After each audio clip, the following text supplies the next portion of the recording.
বন্ধুরা good morning. Daily life of Suvendu YouTube চ্যানেলে আপনাদের স্বাগতম।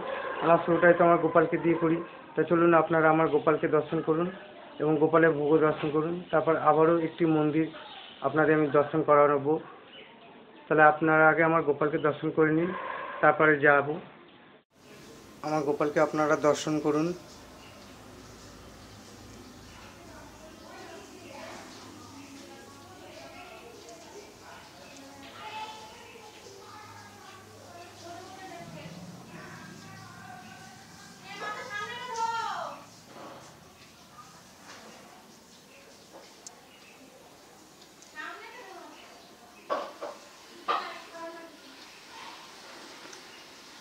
চলুন তাহলে যাই। আবার খুব সুন্দর মন্দির আজকে আপনাদের দর্শন করাবো। আমি চলে এসেছি মায়াপুরে আরেকটি মন্দিরে। এখানে সন্ধ্যা আরতি নিয়ে পরিক্রমা করছে সব প্রভুরা।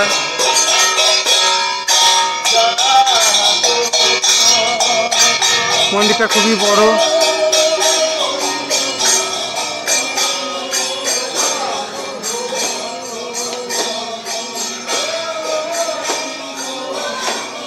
মায়েরা সব পরিক্রমা করছে।